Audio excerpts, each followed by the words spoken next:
Alors, le premier genre des fossiles qui aide les archéologues à construire l'échelle stratigraphique. Par cet exercice, bien sûr. La coupe géologique ci-dessous présente quelques fossiles trouvés dans les roches du Moyen Atlas. Ici, on a la coupe géologique dans le Moyen Atlas. Il nous parle de 4 ères. L'ère primaire, l'ère secondaire, l'ère tertiaire et l'ère quaternaire.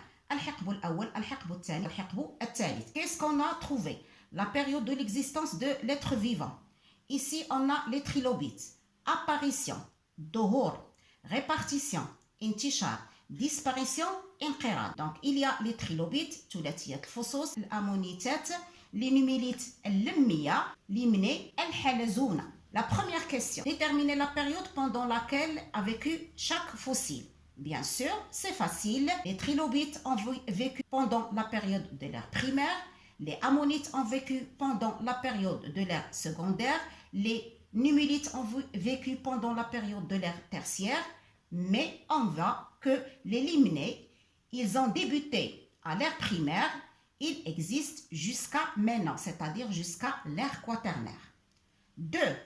Alors, j'ai écrit ça aussi en arabe. ثلاثية فصوص توجد بالحقب الأول فقط، الأمونيت بالحقب الثاني فقط، اللمية بالحقب الثالث، أما الحلزونية فإنها ظهرت منذ بداية الحقب الأول ولا زالت موجودة لحد الآن. Deuxième question.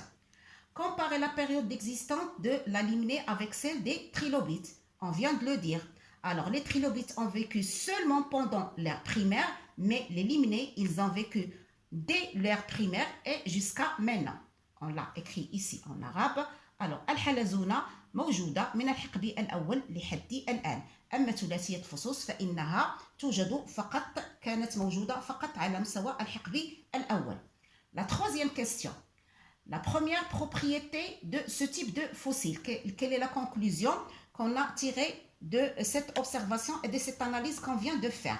C'est qu'il y a des fossiles qui ont une durée de vie qui est très brève. بمعنى إنها مستحثات لها مدة عيش قصيرة. هذه هي الخاصية الأولى. Par contre, les limnés, non. Je parle des trilobites, des ammonites et des nummulites. Quatrième question. Donnez une datation relative aux roches. A, B, C. C'est facile. Puisqu'on a trouvé les trilobites au niveau de ces roches. On va dire sédimentés à l'ère primaire. Pour cela, puisqu'ils contiennent les traces des ammonites, on va dire qu'ils ont existé à l'ère secondaire. Celle-là, puisqu'ils contiennent des nummulites, c'est simple, on va dire qu'ils ont existé depuis l'ère tertiaire. Parce que ces fossiles, ils ont une durée de vie qui est brève. La quatrième question, A, تبين لنا الحقب الأول الذي يجعلنا نقول على أنها موجودة منذ الحقب الأول الصخور A لأنها تحتوي على ثلاثية الفصوص. صخور B تنتمي إلى الحقب الثاني بوجود الأمونيتات التي تحدد لنا الحقب الثاني. الطبقة C تنتمي إلى الحقب الثالث. لماذا؟ لأنها تحتوي على اللميات التي تميز لنا فقط الحقب الثالث. La cinquième question. Est-il possible de dater la roche D, sachant qu'elle renferme la limnée? Bien sûr, on ne peut pas donner une datation à la roche D. Pourquoi? Si jamais elle contient les limnées. Pourquoi? Parce que les limnées, ils ont existé depuis le début de l'ère primaire et ils existent jusqu'à maintenant. Donc, non, car la limnée existe de l'ère primaire jusqu'à actuellement. لا يمكن لنا أن نحدد عمر هذه الطبقة D لأن الحلزونة موجودة من الحقب الأول لحد الآن. La dernière question, déduire donc deuxième propriété de bons fossiles stratigraphiques. Ça, ce sont des bons fossiles stratigraphiques. Pourquoi? Parce qu'ils ont existé pendant une durée brève. Ça, c'est la première propriété. Deuxième propriété, c'est qu'ils ont une répartition sur une vaste aire géographique. Alors, المستحثات الستراتيغرافية لها توزيع جغرافي كبير وهذه هي الخاصية الثانية. Je passe aux exercices numéro 4. Pourquoi? Pour découvrir troisième propriété. Qu'est-ce qu'on va découvrir? Le document présente 3 types d'ammonites durant la période de son existence. Alors, l'apparition de l'ammonite, répartition de l'ammonite, disparition de l'ammonite, l'évolution de l'ammonite. Et surtout, on doit faire attention à la taille de la coquille. Donc, préciser l'ère d'existence de l'ammonite, c'est l'ère secondaire.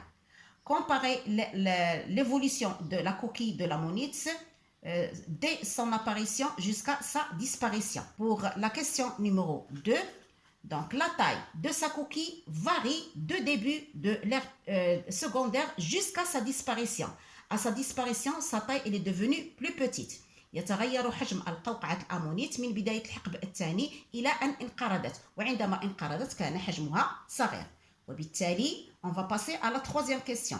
Déduire alors la troisième propriété des bons fossiles stratigraphiques. Alors, les bons fossiles stratigraphiques, ils vivent une durée de vie très brève, ils ont une répartition géographique qui est très vaste et maintenant, il est représenté par un grand nombre d'individus, c'est-à-dire ils ont vécu pendant une période qui est très brève, mais les premiers ne ressemblent pas aux derniers. Donc, c'est un grand nombre d'individus qui est varié. خلال الحقب الثاني ظهر الأمونيت بأحجام مختلفة للقوقعة طيل مدة عيشه، مما يسمح للعلماء من تقسيم الحقب إلى أدوار، يعني إلى حقب أصغر، لأن عددها أصبح كبير ومتنوع. On va passer aux fossiles de faciès.